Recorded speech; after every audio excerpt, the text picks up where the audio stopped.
ओम शांति। शिव परमात्मा जो सारे सृष्टि के रचता है, ज्ञान के, आनंद के, शांति के, प्रेम के, पवित्रता के सागर है, भंडार और दाता है। हम सभी आत्माओं को आप समान बाबा बनाते हैं और बच्चों को भी बार बार कहते हैं कि बच्चे तुम्हें भी बाप समान बनना है। बाप समान सर्वगुण संपन्न, 16 कलश संपूर्ण, संपूर्ण निर्विकारी, संपूर्ण हिंसक, मर्यादा पुरुषोत्तम बनना है। तो उसके लिए बाबा कहते हैं कि बच्चे अपनी आत्मिक स्थिति में टिक करो, टिक जाओ। सत्यता, सबसे पहली सत्यता है कि तुम आत्मा हो, अजर अमर अविनाशी हो। देह तो केवल तुम्हारा वस्त्र है। तो बाबा हम बच्चों को बार बार रियलाइज कराते हैं, टेस्ट कराते हैं कि तुम आत्माएं इस सृष्टि में महान से महान, ऊंच से ऊंच पूज्य आत्मा हो। बाबा याद दिलाते, बच्चे सोचो किसकी संतान हो? परमात्मा, ईश्वर, खुदा। तो बाप के गुण जो है, ज्ञान के सागर, तुम भी ज्ञान स्वरूप, प्रेम के सागर, प्रेम स्वरूप, आनंद के सागर, आनंद स्वरूप, सुख के सागर, सुख स्वरूप है। और उसी में ही हमारा रियल वास्तविक आनंद, शांति, सुख समाया हुआ है। तो बाबा कहते हैं कि बच्चे ये कैसे होगा? जितना तुम अपने प्यारे बाप की याद में रहोगे तो तुम्हारे अंदर दैवी गुण ऑटोमेटिकली जागृत होंगे। तुम आत्माएं पावन बनोगी और ये आत्मा बिल्कुल सोने जैसी बन जाती है। और सोने में, बाबा कहते हैं सोने में भी क्वालिटी है। तुम सबसे टॉप मोस्ट इस सृष्टि पर हीरे बन जाते हो। तो बाबा कहते हैं परम धाम में भी तुम्हारी चमक सबसे ज्यादा होती है। और जब इस सृष्टि पर आते हो तुम्हारे पास आत्मिक बल इतना महान होता है कि ये प्रकृति तुम्हारी दासी होती है। और कहीं भी तुम बच्चों को लेश मात्र भी कहीं कष्ट का नाम नहीं, निशान नहीं होता। तो तुम आत्माएं सत्व प्रधान प्रकृति का, सत्व प्रधान सृष्टि का आनंद लेते हो। तो बाबा बार बार कहते हैं कि तुम्हारी पवित्रता इतनी ऊंच है कि कलयुग के अंत तक भी तुम पवित्र, इतने अपवित्र नहीं बनते हो जितनी और आत्माएं बन जाती हैं। तो बाबा कहते हैं ये सारी इसी समय ही तुम अपनी आत्मा रूपी बैटरी को इतना चार्ज करते हो कि अंत तक भी तुम्हारी बैटरी धोखा नहीं देती। अर्थात तुम आत्माएं दैवी गुणों से भरपूर होती, वीक हो जाती हो, लेकिन दैवी गुण तुम्हारे अंदर अंत तक ही रहते हैं। तुम्हारे अंदर बाबा को प्राप्त करने की, बाबा से मिलने की इतनी उत्कंठा होती है कि तुम भक्ति भी करते हो तो उसमें भी सत्यता होती है, व्रत भी रखते हो उसमें भी सत्यता होती है, सत्व प्रधानता होती है। तो बाबा कहते हैं कि बच्चे ये तुम्हारे पूर्व संस्कार ऐसे हैं, इसलिए बाबा याद दिलाते हैं कि बच्चे तुम कितनी महान आत्माएं, श्रेष्ठ आत्माएं, पूज्य आत्माएं थी। बैठ के सोचो, विचार करो, और मैं तुम्हारा पिता हूँ। बार बार स्मृति में लाओ कि मेरा पिता ज्ञान के, आनंद के, शांति के सागर, भंडार और दाता है। मैं उसकी संतान हूँ। तो ये मनन करने से हम आत्माओं में फिर से जागृति आती है। तो जैसे मैले कपड़े को बार बार धोते हैं, उससे साबुन लगाते हैं, उसके अंदर शुद्धिकरण हो जाता है, क्लीननेस हो जाती है। ऐसे ही हमारे संस्कार पिता परमात्मा समान बन जाते हैं, हम विश्व पूजनीय बन जाते हैं। तो जिससे हमें भी खुशी होती है। पाँव के नाखून से लेकर के अपने को भी, जैसे बाबा कहते हैं, हम दुआ देते हैं और बाप को इतना प्यार करते हैं कि बाबा अगर आप नहीं होते तो हम ऐसी स्थिति कैसे बनाते, आपने तो हमें आकर के इतना प्यारा ज्ञान दिया, इतना वास्तविक हमें स्नेह दिया, जिस कारण हम ऐसे बन पाए। तो जिसको कहा है सच मिलता है सच्चा प्यार केवल एक परम पिता परमात्मा से, मिलता है सच्चा सुख केवल एक परम पिता परमात्मा से। तो पिता परमात्मा का सच्चा सुख, सच्चा शांति, सच्चा आनंद, सच्ची पवित्रता भी हमारे ही भाग्य में है, जो हम सतयुग की आत्माएं हैं। तो बाबा बार बार कहते हैं, बच्चे तुम सतयुग की आत्माएं हो, महान आत्माएं हो, पूज्य आत्माएं हो। देखो भगवान तुम्हारे कारण ही इस सृष्टि पर आया है। तो बाप खास तुम्हारे लिए आया है और आम पर्टिकुलर तुम्हारे लिए आया है।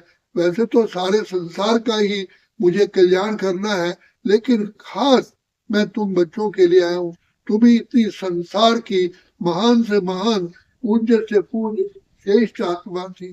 तो जितना हमको बाबा बार बार कहते हैं, तो जैसे कि हमें प्योर सोना ही बना देते हैं।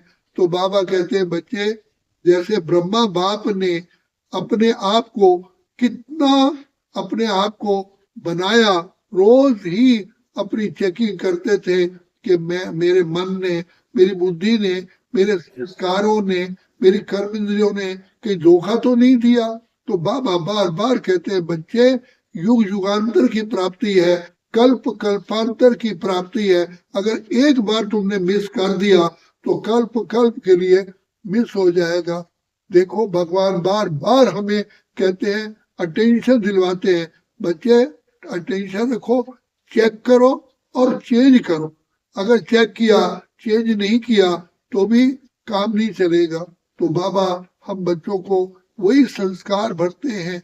बच्चे जो A1 स्टूडेंट होते हैं वो टीचर को फॉलो करते हैं। तो हमें ब्रह्मा बाप को और माँ जगदम्बा को ही फॉलो करना है, क्योंकि जो ऊंच से ऊंच पद पाते हैं, फर्स्ट लक्ष्मी नारायण बनते हैं। तो बाबा कहते हैं वो कैसे बने। तो बाबा ने हमको सुदर्शन चक्र दिया, शंख ध्वनि के लिए बोला, और ज्ञान की गदा धारण करो, कमल फूल समान हो। तो बार बार अपने मुख से बाबा ने कहा, तुम पवित्र वचन बोलो, अपनी दृष्टि, वृत्ति, स्मृति, कृति, आचार, विचार। बच्चे जितना तुम प्योर बनोगे, आत्मिक स्थिति में रहोगे, उतना पवित्रता से श्रृंगारे जाओगे। तुम्हारा पवित्रता ही श्रृंगार है, जिससे कि तुम पवित्रता का ताज तुम्हारा इतना कायम रहता है कि जो कलयुग के अंत तक भी तुम आत्माएं, महान आत्माएं गिने जाते हो। तुम्हारी मूर्तियां अभी तक भी पूजी जा रही है। तो ये सारी हमारी खोई हुई प्रॉपर्टी, जो आंतरिक हमारी ताकत है, आंतरिक एनर्जी है पवित्रता की और शक्तियों की, वो बाबा हमें फिर से भरपूर करने के लिए आए हैं। तो बाबा कहते हैं, बच्चे केवल बाप की याद में रहो। जैसे ब्रह्मा बाप ने हर सेकंड, हर श्वास अपना सफल किया, ऐसे तुम भी प्राप्ति को सामने रखो। कितनी महान से महान प्राप्ति है तुम्हारे ऊपर बच्चे। सुख की बरसात होती है, शांति की बरसात होती है, आनंद की बरसात होती है।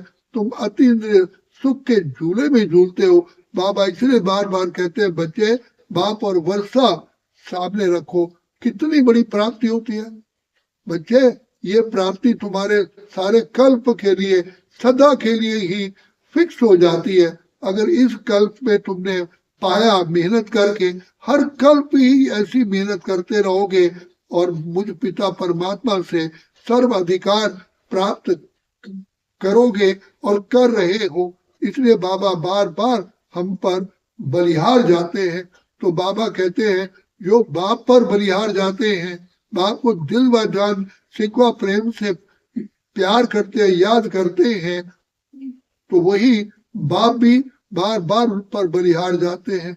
तो बाबा ऐसे मनकों का सिमरन करते हैं। तो बताया जाता है एक बार नारद ने भगवान से कहा कि भगवान आप कौन सी डायरी देख रहे हो? तो भगवान ने कहा कि जो मुझे याद करते हैं मैं वो डायरी देख रहा हूँ। तो कहा कि क्या मैं डायरी देख सकता हूँ? नारद ने कहा। तो भगवान ने कहा देखो, तो उसमें हनुमान का नाम ही नहीं था। तो वो नारद हनुमान के पास गए और कहने लगे देखो मैंने भगवान की डायरी देखी, तो जिसमें भगवान को जो याद करते हैं उसमें आपका नाम ही नहीं है। तो हनुमान ने कहा भगवान के पास एक और डायरी है, तो जो लाल डायरी है। तो वो नारद गया भगवान से पूछता है कि प्रभु क्या आपके पास लाल डायरी है? कहा हाँ। कहा वो कौन सी डायरी है? जिनको मैं याद करता हूँ, भगवान का जिनको मैं याद करता हूँ। तो बाबा की डायरी उन्हें देखी परमात्मा की, तो हनुमान का नाम टॉप पर था। तो कहने का भाव ये है कि कहा कि तुम अपने आप को इतना सिंसियर, इतना गंभीर, इतना समझदार और इतना इंटेलिजेंट और इतना धैर्यवान बन के बाबा को याद करो। माया अनेकों रूप से आएगी, लेकिन आप माया को पहचान जाओगे। लेकिन पहचानोगे तब जब शिव बाबा की याद में आप रहोगे। तो इसलिए बाबा हमें कहते हैं परख शक्ति और निर्णय शक्ति, सहनशीलता की शक्ति और समाने की शक्ति, संतुष्ट रहने की शक्ति, ये शक्तियां अपने पार रखो। तो जिससे तुम्हें कौन मिला? स्वयं ईश्वर, पार ब्रह्म परमेश्वर लुटाने वाला लुटा रहा है, लूट सके तो लूट। भगवान का मिलन केवल अभी अभी अभी अभी अभी होता है, फिर अभी नहीं तो कभी नहीं। इसलिए कहा उठ जाग मुसाफिर भोर बही, अब रैन कहाँ तू सोवत है, जो सोवत है सो खोवत है, जो जागत है सो पावत है। तो शिव बाबा वरदाता, वरदानों से झोली भरते हैं। उसके लिए भी कहते हैं बच्चे हिम्मत है बच्चे मदद है बाप। तुम एक कदम मेरी तरफ बढ़ाओगे, बाबा बंधा हुआ है 1000 कदम बढ़ाने के लिए। इसलिए बाबा कहते हैं ओ रात के राही थक मत जाना, सुबह की मंजिल दूर नहीं है, दूर नहीं है। बच्चे बाप तुम्हें क्या प्राप्ति कराने के लिए, पता नहीं सारे कल्प के लिए तुम्हें विश्व महाराजा विश्व महारानी बनाने के लिए है। इसलिए जागो जागो, पिता परमात्मा की प्राप्तियों को पहचानो। दया का सागर, प्रेम का सागर, भोलानाथ भोला भंडारी हमारे भंडारे भरपूर करने के लिए आया है। जो देता हुआ कभी देता हुआ थकता नहीं है, लेकिन लेने वाले थक जाते हैं। इसलिए बाबा कहते हैं पाने का समय केवल अभी है। मैं तो कल्प कल्प में आता हूँ, एक ही बार आता हूँ। और वो जो आत्माएं जो भाग्यवान है वो मेरे से पूरा का पूरा प्राप्त करती है। तो यही कहते हैं कि बच्चे जागो जागो, समय पहचानो, मुझ पिता परमात्मा से अपना खोया हुआ अधिकार पूर्ण रीति से प्राप्त करो। और प्राप्ति करने के लिए भी जो इंटेलिजेंट स्टूडेंट होते हैं, जो वफादार होते हैं, टीचर भी उन पर बार बार कुर्बान जाते हैं। तो शिव बाबा भी बार बार दिलवा जान सिकवा प्रेम से उनको याद करते हैं। जो बच्चे ईमानदार होते हैं, बाबा की शिक्षाओं को पूर्ण रीति से स्वीकार करते हैं। हमारी मातेश्वरी माँ ने 100% बाबा का रिगार्ड रख करके अंतर्मुक्ता की खान बनी। अंतर्मुक्ता ही सर्व गुणों की खान है। तो बाबा कहते हैं अंतर्मुखी सदा सुखी। अंतर्मुक्ता में टिक करके बच्चे ले लो ले लो ले लो, अभी लेने का समय है। अच्छा, ओम शांति, ओम शांति, ओम शांति।